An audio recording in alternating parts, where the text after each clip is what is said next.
Kaixo, ongi etorria. Zenbaitetan, zenbaki hamartarrak hurbildu egin behar ditugu. Zergatik?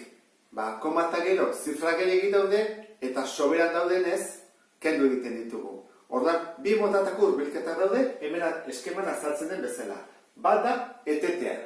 Horrek esan nahi du, hartzen dugu hamarrenetik, edo eurenetik, edo milarenetik, eta kendu egiten ditugu. Hartu eta ezabatu horierenak. Eta biribildu ordez izaten da azken zifra ikusten dugu kendutakoa 5 den 6 edo gutxiago. Orduan, baldin bada 5 baino gutxiago berdin uzten da. Eta bestela bat gehitu behar zaio. Adibidez, prezioarekin. Hemen jartzen du 103,956. Baina guk badakigu koma eta gero euroak baldin badira bentzat, bi jarri bat ditugula eta ez 3. Orduan, zer da ete eta zer den biribildu. Eta etetea izango izateke hau. Ete. Hartu eta hamarren, euren, milaren kendu. Kentzen du hori eta gelditzen zaigu 103,55 euro. Hori da ete.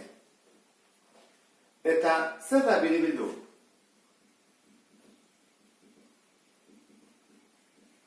Izango izateke, azkeneko zifra kendu dugu 5 edo handiagoa, beraz, momentotan 6 da. Orduan, honi, kentzen ez dugunari bat erantzi behar dugu, bat gehitu. Orduan, gelditzen zaigu 103,56 euro. Errorea zenbatekoa da? Errorea, kasoretan, eteten baldin badugu, kenketen bat hori nuke, 103,56 ken, hau, 103,55. Zenbatekoa da errorea? 0,06. Hau da errorea. Errorea 0,006. Eta zer da zeta beste honetan? Zenbatekoa da errorea? Kenket egin behar dugu ere, baina ezin dugu hori aukendu, hau handiagoa delako. Beraz, aldeantzi zengo dugu kenketan. 103,56, badakizue, handiena goian jartzen dela, txikiena behan. Eta, kentzen dugu, 103,56. Kentzeko, jarri behar dugu, bietan, zifra kopuru berdina, 0, orduan, 10 lau, bat bururako, 0, 0, 0. Orduan, hemen errorea, zenbat da, 0,00 lau. Ikusten duzuen bezala, errorea txikiagoa da, biribiltzen dugunean. Zentimo hau importantea da? Segun kasutan oso importantea da. Guazen pentsatzea, banketxe batetan lana egiten dugula, eta banketxe hortan daudela milioi bat bezero. Eta bete egiten badugu eten, edo biribildu, oso desberdina da. Guazen pentsatzea, banketxe horrek ditula milioi bat bezero. Oso handia da, eta sukursal asko ditu.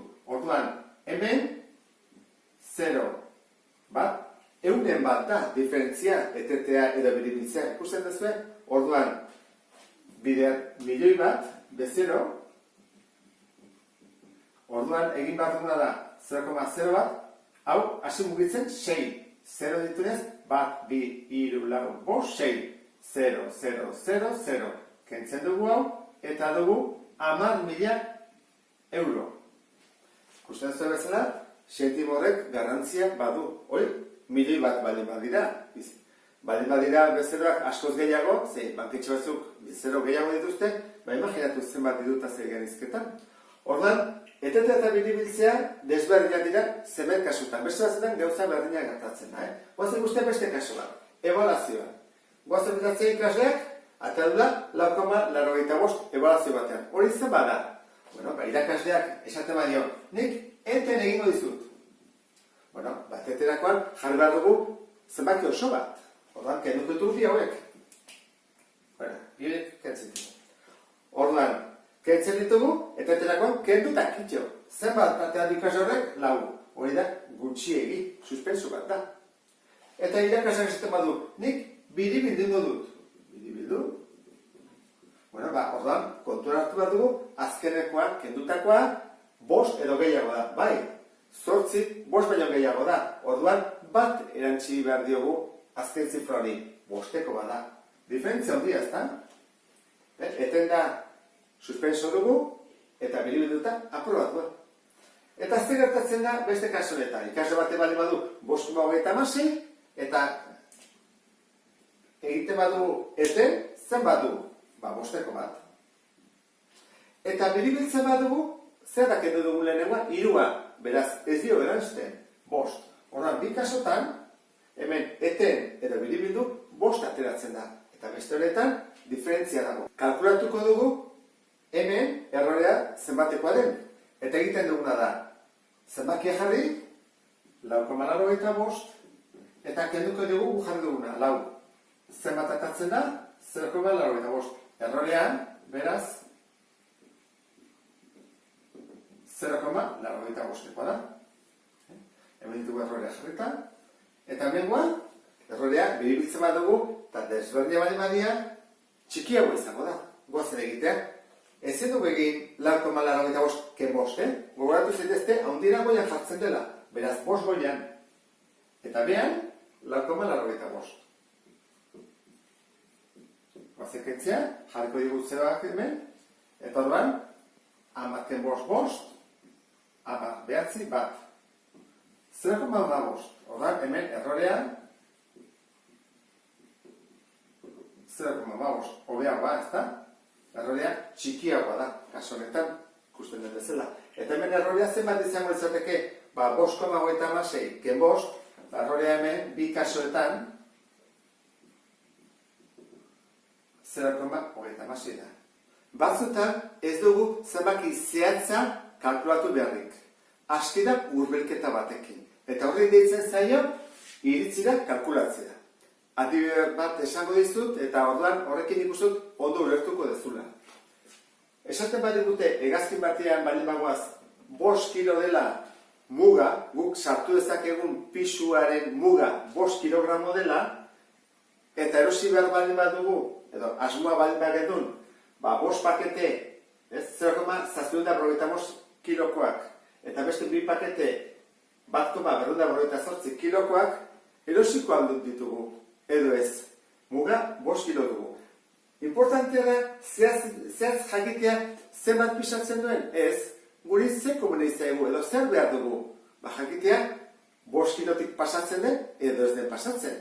Orduan, koma eta gero, zifra guztiak behar ditugu, ez, egingo duguna da, biribildu. Erresago da biribiltzea, etetea baino. Orduan, hartzen dut hau, eta esate dut. Hori, biribilduta zen bada? Koma eta gero bat utziko dut. Nahiko izango da, Kentzen dugu hau, eta 0,7. Egingo dut, bigar 5 paketi dalako. 3,5 kilogramo.